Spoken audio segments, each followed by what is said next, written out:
And here comes our star-studded show train.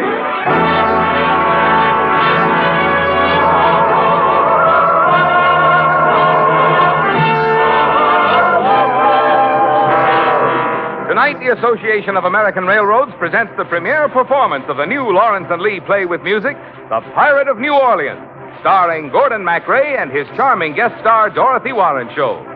Our choir is under the direction of Norman Luboff, and our music is prepared and conducted by Carmen Dragon. Yes, tonight another musical first is brought to you transcribed by the American Railroads, the same railroads that bring you most of the food you eat, the clothes you wear, the fuel you burn, and all the other things you use in your daily life. And now, here is our star, Gordon MacRae.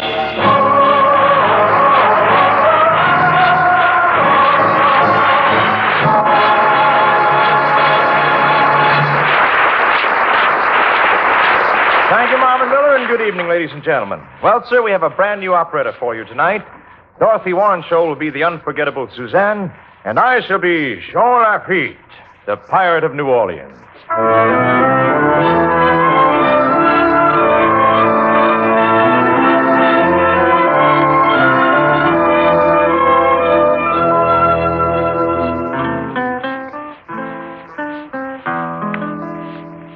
Down in New Orleans on the old Gulf Coast, there's a walking, talking, singing ghost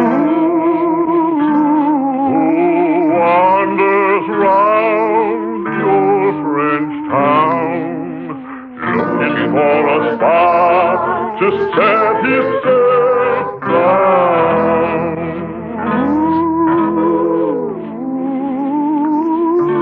On a foggy night, if you should meet this pirate ghost down a lonely street, just tip your hat, then move your feet, 'cause the German name is Jean Lafitte.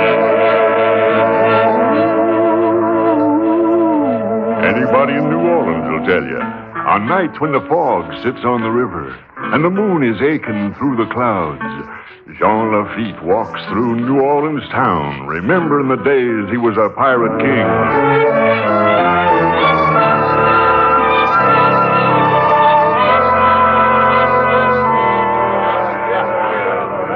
Gentlemen, I propose a toast to the most daring, the most courageous, the most romantic buccaneer in the memory of man, myself. Have we no majesty on Grand Air, Lafitte? Why should we have? Show me a man who's my equal, Dominique, and I'll be modest. All we know about you is stories, Lafitte. Which is true? Well, it depends. What have you heard? Is it true that you came from Guadeloupe and moved to the town of Gumbo Soup? I've heard a lot of people speak that you came from the Isle of Martinique. Perhaps. And your mère and père, like the king and queen, were guests of Madame Guillotine. Silence! Tell us, Lafitte, is it really true? As true as your name is Dominique Q, you see, Louis, with your cut-off nose, there's not a man who really knows. And I'll tell you why, most true you will. I made the whole thing up myself. Lift your cups, man. A toast. To the sea, to the sky, to the look in your woman's eye, with a seafaring tale and the wind in our sail. With a good glass of ale, life will never grow stale till we die. Till we die.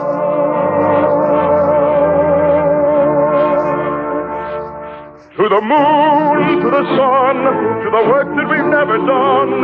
But we laugh at the rain as we drink our champagne. And our talk is profane as we sing this refrain. We'll have fun till we die.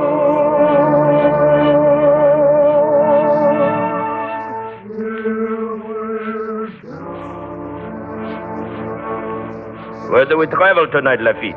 Is there a Spanish merchantman waiting to be relieved of its silver? No, Dominique. I'm traveling alone tonight. All of you will remain here on Grand Terre. I alone will slip into New Orleans. Is it safe, Lafitte?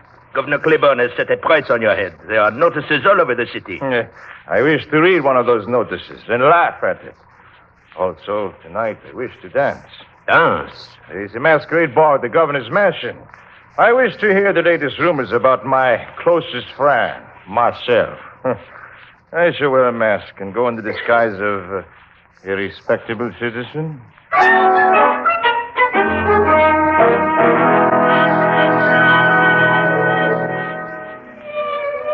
How beautifully you dance, mademoiselle. Merci, monsieur. Won't you tell me your name? This is a night of disguises. Please. Very well. It is Suzanne Martin. Suzanne Martin. It rhymes. And your name, monsieur? Napoleon Bonaparte, Emperor of the world. With you in my arms, I feel like an emperor. Listen to the minuet. How lovely it is. Yes. Monsieur, Beethoven is all the rage, you know, on both sides of the Atlantic. Oh? If ever I leave this city, I shall think always of the cotillions, through the happy, dancing hours. When the twilight weaves her gentle sail over land, over sea, my heart will always turn to thee, to the friendly land I love so well. When loving comes with loving eyes, through the breeze, through the clouds, I will dream of sweet and happy hours, when all the world was glad and bright.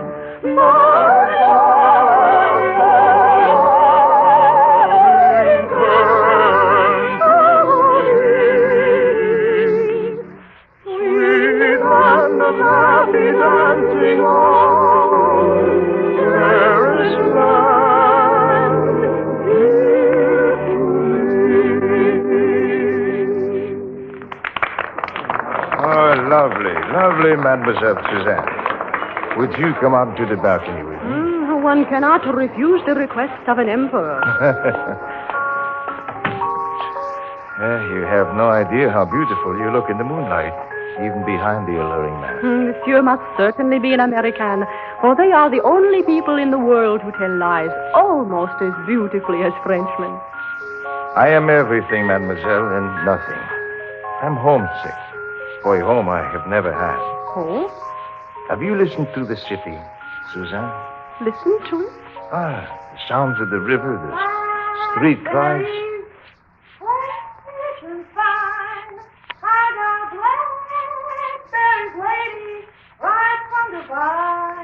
Down Perdido Valley, there's an old Creole woman with a basket of berries balanced on her head.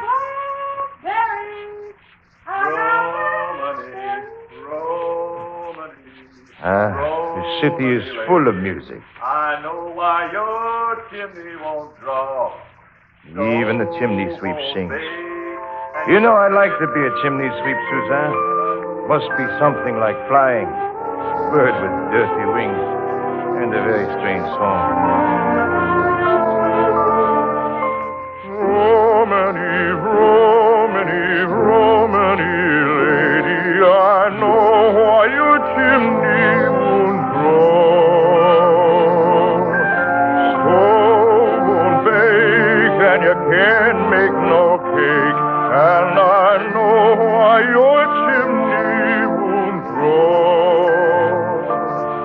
Every chimney sweep sings, and the song that he sings is a tune with a minor tra-la. For it's Romany, Romany, Romany, lady.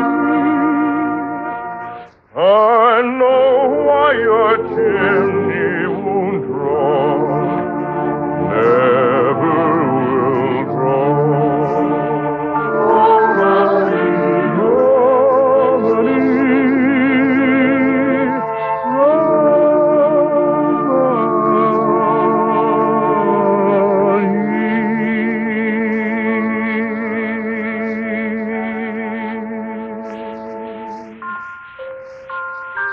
you understand, Suzanne, why a man would wish for a home in the city of music? Where is your home, monsieur?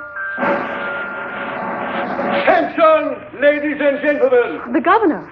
Perhaps we better go inside and see what's happening. My friends, I wish to warn all of you to be on your guard. Jean Lafitte is somewhere here in New Orleans tonight. As you know, I have posted notices throughout the city offering a reward of $500 for the delivery of Jean Lafitte to the sheriff of the parish of Orleans. Well, look here. Alongside each of my notices, the scoundrel has posted this. I offer $1,500 for the delivery of Governor Claiborne to Grand Terre. Signed, Jean Lafitte. Monsieur the Governor, Yes, young man. let me be the first to volunteer to lead a party to capture this devil. I thank you, young man.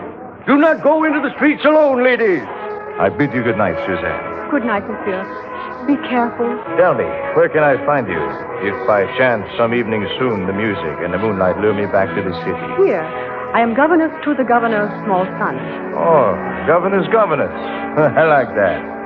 I will see you tomorrow night, Suzanne, for I have high doubts that I will succeed by then capturing a man as clever, as daring, as brilliant as Jean Lafitte. Good night, monsieur. Until then, Suzanne, I offer a toast. To the sea, to the sky, to the look in a woman's eye, for the girl to behold who is finer than gold. We shall always be bold and we'll never go till we die. Till we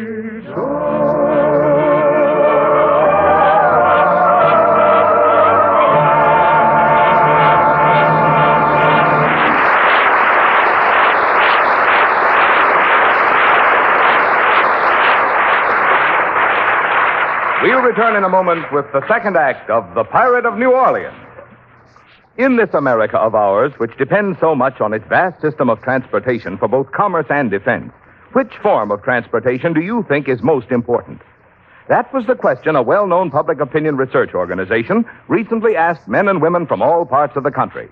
And as you might expect, most of them answered the railroad. Why did they feel that way? Well, they were thinking, as we all are these days, of the importance of national defense. And it's obvious that only the railroads have the capacity to handle the tremendous transportation job involved in the long-distance mass movements of men and defense materials. In World War II, for example, the railroads hauled more than 90% of all war freight and 97% of all organized military travel. Equally important is the fact that our peacetime economy is built around the railroad freight train. Now, you may have heard it said that other forms of transportation haul more tonnage than railroads. But the only way you could figure that is to leave out the all-important factor of the distance the freight is hauled. In other words, you would have to count a ton of freight moved 1 mile across town by truck, the same as a ton of freight moved clear across the country by railroad. Actually, of course, when you count both tons and the distance those tons are hauled, you find, according to the figures of the Interstate Commerce Commission, that the railroads last year performed nearly 5 times as much intercity freight transportation service as all the motor trucks put together. The railroads, in fact, moved more tons of freight more miles than all other forms of transportation combined, and did it at charges which average far less than those of any other agency offering a general range of transportation service. Now, those facts are mighty important to you.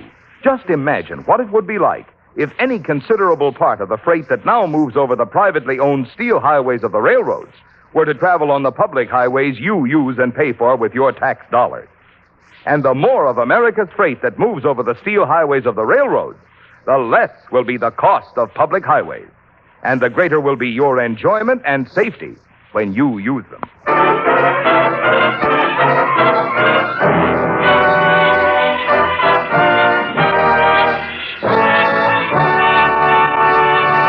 Now, here is Act Two of the new Lawrence and Lee play with music, The Pirate of New Orleans, starring Gordon MacRae as Lafitte and Dorothy Warrenchold as Suzanne.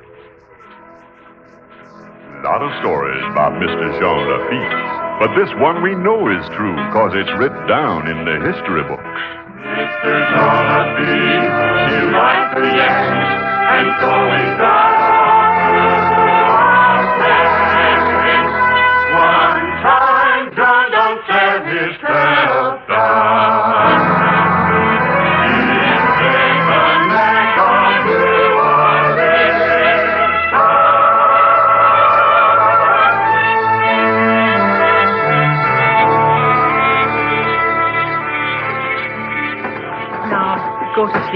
Georges, like a good boy. All right. Suzanne, Monsieur, how did you get in here? through the window. Who's that, Suzanne? A friend, Georges, a very nice man. I'm putting the boy to sleep. Well, I'll help you. Sing me to sleep, Suzanne. All right, Georges.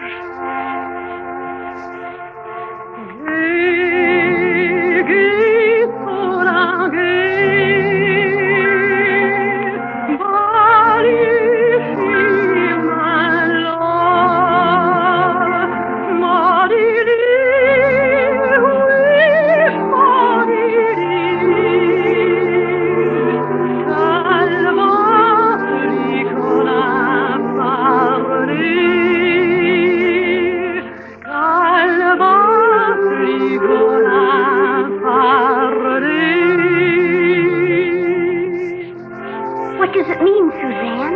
Well, it's a wonderful story, George. All about the marvelous things you can see and hear once you sweep your cares away and start to dream. Eh? Dreamland opens here. Sweep the dream path clear. Listen, child, dear little child, to the song of the crocodile. To the song of the crocodile.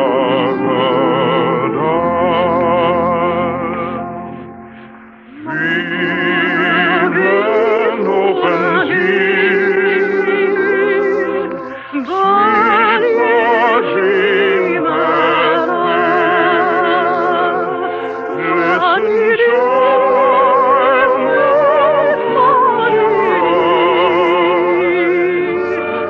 in the canebrake the wild cat cries.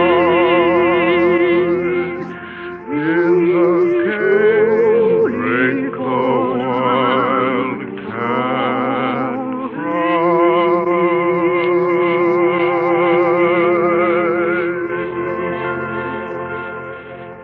cries. Now tell me a speaking story. You have had enough stories for tonight, Georges. Just one more. Let me. George, once upon a time, there was a pirate. A terrible pirate? Oh, very terrible. But nobody liked him very much. He didn't even like himself. And when at night he wished to sweep the dream path clear, he had no place to lay his head. He wished more than anything to belong someplace, in a country, or in a city, in a parish. So he thought that if just once he could do a special favor for the people of a city, perhaps one day they might think of him as a fellow citizen. The boy's asleep. Yes. But I am suddenly awake, Monsieur. What do you mean, Suzanne? How you told that story, with the tears inside of you. Well, Suzanne, You are Lafitte. You are Jean Lafitte. Does it frighten Oh, you? no, but you must leave quickly before they find you here. Suzanne, I have defended burning ships at sea, island fortresses, and half a world of oceans. I'm not afraid of what might happen to me in the nursery. Suzanne, are you all right in there? Yes, Governor.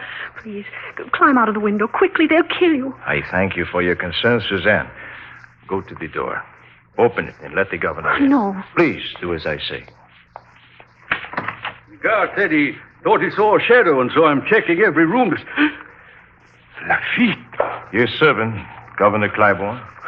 what are you doing in my house? The boy. Is my boy all right? He sleeps. He dreams. Monsieur Lafitte sang him a lullaby. Suzanne, you permitted this? There's a price on this man's head. There's a price on your head, too, Governor. It just depends on which poster you read. $500. Really, Governor, for my head. It's hardly the price of a haircut. God! Just one moment, Governor. This morning at dawn, I was back on Grande Terre, and I had a visit from the British. Commodore Patterson offered me $30,000 in gold and a captaincy in the British Navy if I would lead their ships into New Orleans harbor. Are you here to bargain, Lafitte? What do you want from us? 40,000 and an admiral's braid? My men And I will join the American forces and aid you in repelling the invasion. All we ask is an act of oblivion for all that we have done up till now. I do not make bargains with pirates. Then I bid you good night. I shall exit the way I came. Bless you, Suzanne. What happened? Everything's all right, George. The story. Go on with the story. How does it end? To this story, George, I am afraid there is no ending.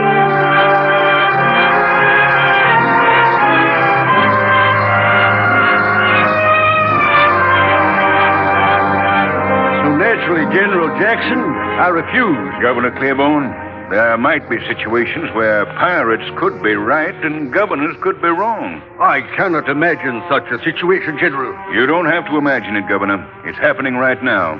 Communicate with Lafitte at once. What? The United States government accepts his offer.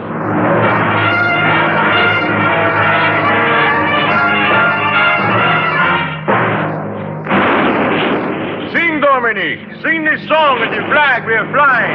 Yankee Doodle, keep it up, Yankee Doodle, Johnny. Fire! Sing, Cottonose. Sing, Balloon. Mighty music and its captain will make us behind you.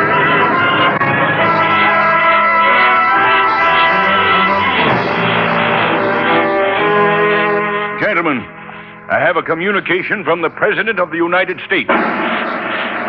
I, James Madison, do proclaim a free and full pardon to every pirate who participated in the Battle of New Orleans, and do declare they are citizens of the United States in the full enjoyment of their liberty.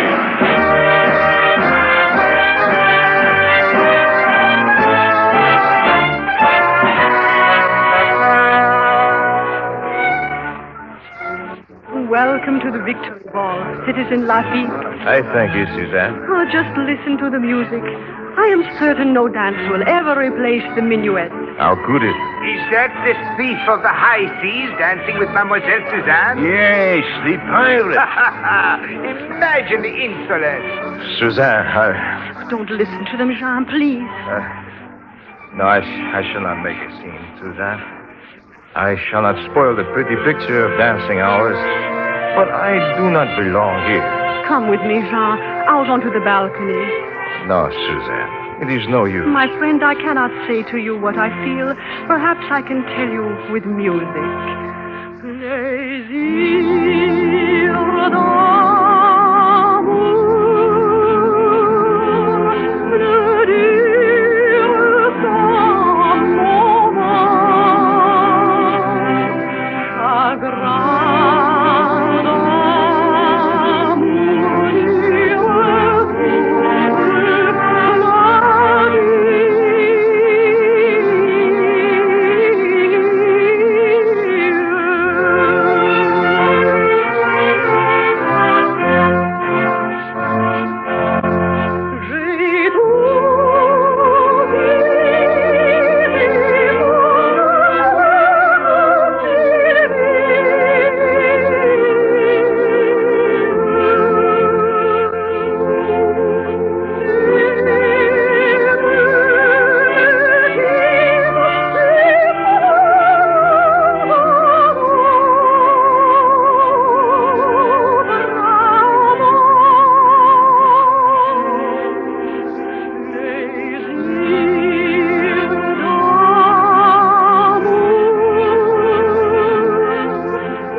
Sentiment, Suzanne. But I do not belong here.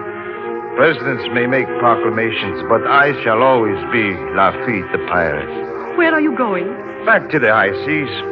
Dominique has an idea that perhaps we might rescue the great Napoleon from the island of St. Helena. I shall wander with the winds, Suzanne. No. A man is what he is. Perhaps someday I shall find a home.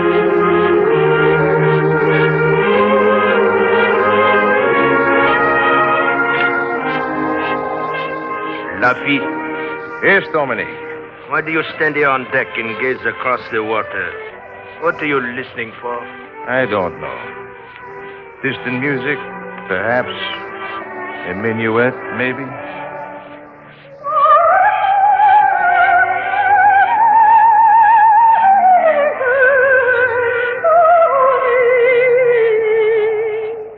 Sweet land of happy dancing on, fairest land, dear to me. Now you know the story. Now you know the why and wherefore. He wanders round the old French town, looking for a spot to set himself down. That shadow there, the face in the fog, the wail from the river. It's Mr. Jean Lafitte, citizen of New Orleans. On the dead man's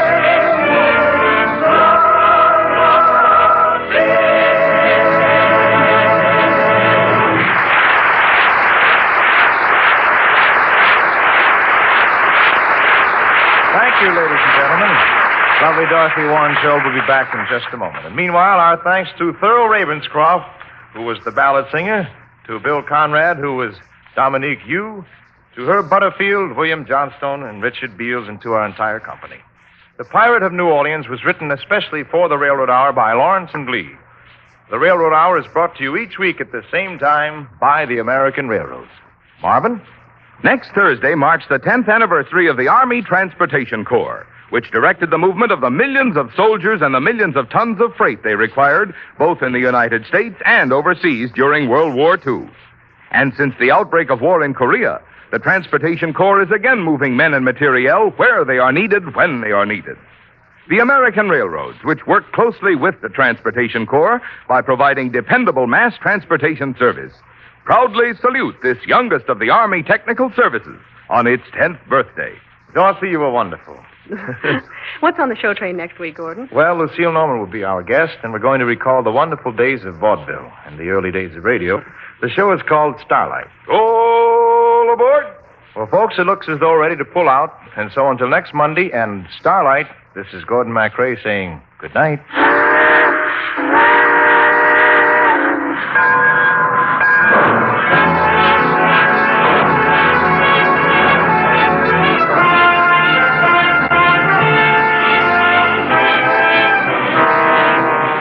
The Railroad Hour was transcribed in Hollywood. Gordon MacRae can be seen starring in Warner Brothers' About Face. Our choir is under the direction of Norman Luboff, and our music is prepared and conducted by Carmen Dragon. This is Marvin Miller saying goodbye until next week for the American Railroad. Now stay tuned for your Monday night of music on NBC.